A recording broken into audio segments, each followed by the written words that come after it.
Welcome to my channel. I Anjana Moirangthem.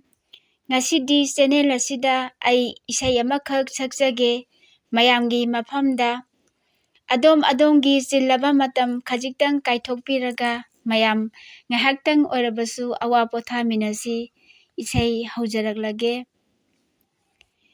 Nangbu asum ningsingduna leire. Mikup ama nangbu kaugi ngamdre. Nangbu asum ningsingduna leire.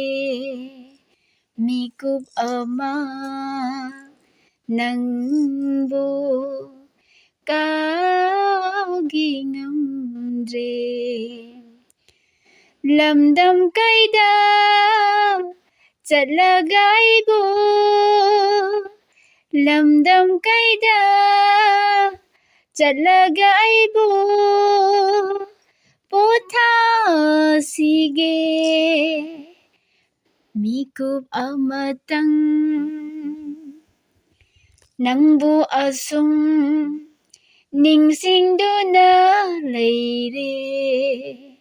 Mikup ama nangbu kaugi ngamdre.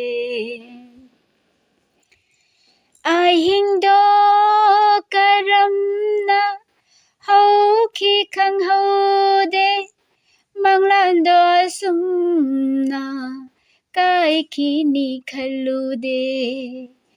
Ahingdo karamna hauki khanghode.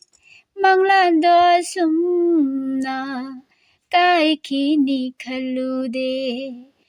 Asira punsi asira nungsiba.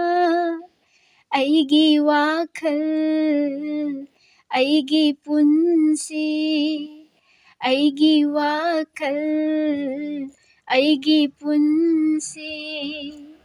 Mafam khangdre aidi pung on ole. Nangbu asum ningsingduna leire. Mikup ama nangbu kaugi ngamdre. Khanglage ningi awabase. Khangbagi panggal loikramale. Khanglage ningi awabase. Khangbagi panggal loikramale. Asumna asum hingba tare. Aigi wakhal aigi punsi. Aigi wakhal aigi punsi. Mafam khangdre aidi pung on ole. Nangbu asum ningsingduna leire. Mikup ama nangbu kaugi ngamdre.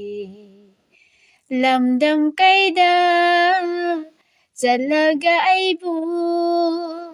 Lamdam kaida chatlaga aibu. Pothasige mikup amatang. Nangbu asum ningsingduna leire. Mikup ama nangbu kaugi ngamdre. Mayam isai asibu tabiraga mayamna kaubiganu. Mayam lagta aikhoisu hairiba channel asibu nungsibiyu.